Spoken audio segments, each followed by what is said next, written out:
Hi friends, this is Whitney with Faith, Trust, and Christ, and today we're going to be going over on property or off property. So let's go over what on property means with Disney. On property is in the Disney bubble. So these are resorts that Disney owns, as well as the Good Neighbor resorts that Disney has on property that isn't owned by Disney, but they have collaboration, they work together very closely. There's perks of staying with Good Neighbors as well, but we're going to talk about on property versus off property.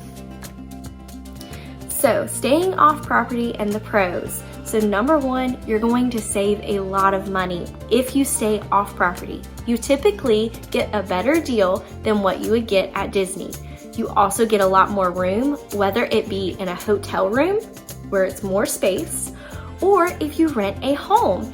And a lot of people love to do that. You get more space, more amenities, and it's really nice to have the space, as well as you can have a full-size kitchen if you have a house, which is really nice, as well as a private pool at your home sometimes. Not always, but sometimes. Also, you can easily go to other places. So say you want to go to Universal a couple days or just sightsee around Orlando. It's really easy since you are off property. You don't have to leave that Disney bubble.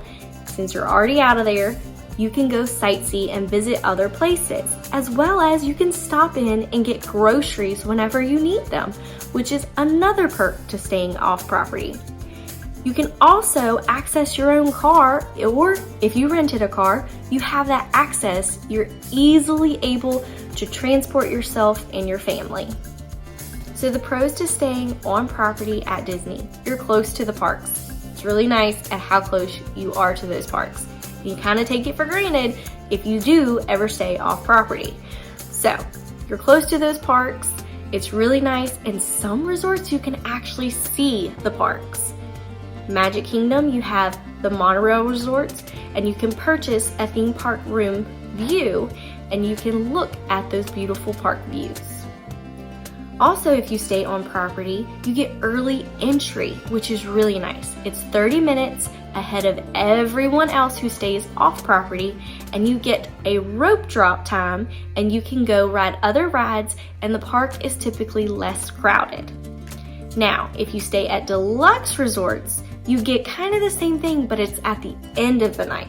It's called extended evening hours, and it's only certain days of the week. So check your My Disney Experience app under the park hours, and you will find that there about the extended evening hours. Another pro is that Disney transportation. It is so nice to have that Disney transportation. You don't have to drive around Disney and go park at the TTC. You have that transportation to rely on. It is especially coveted if you have little ones. It's really nice to just hop on a bus and go on to another park, or go on the monorail or the Skyliner. It's really nice to have that free Disney transportation. All right, so let's talk about off property and the cons to staying off property. So if you are staying off property and you are flying in, something to really think about is how you are getting to your place that you are staying at, whether it be a hotel or a home. You need to really think about that if you're flying. Are you renting a car? Do you need car seats for that vehicle? So you may have to rent them, and some companies actually come with car seats. That's something just to check into. You also, if you're going to Disney, if you're driving there, you're gonna have to pay for parking each and every day. So that adds up. Also, some people just don't like to leave the Disney bubble. Sometimes it's a little sad, but that might not matter to you and your family. So the cons to staying on property: that price. It's a kicker. Even if you're staying at the value resorts, you can typically get a better deal off property. Also, if you're staying off property, you have your own car. You can go wherever you want. Whereas if you're on property, if you flew in and took the buses in, you don't have access to your own car to go wherever you please, which is something that can be a con for some families. So now you're probably thinking, on property versus off property, what would Whitney do? I've actually done both, but my favorite's on property. I love to be in that Disney bubble, be in the Disney magic. I love it. My family also loves it as well. Also, it's better for me and my kiddos. I don't have to put them in a car seat each and every time we're leaving and going to the parks. It's really nice to take the Disney transportation, no car seats. It's really easy. It's very nice. Now, to save money on those Disney resorts, go on over to my Disney resorts video and I will share with you how we save money at Disney. Thank you so much for watching. I really appreciate it. If you like this video, don't forget to like and subscribe. Subscribing is free.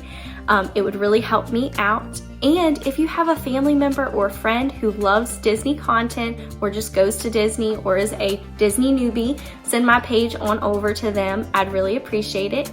If you need more Disney resources, I'll have my Etsy linked below, as well as if you have an Instagram, I do have an Instagram page. It's faithtrustandchrist_. Go ahead on over and follow me there.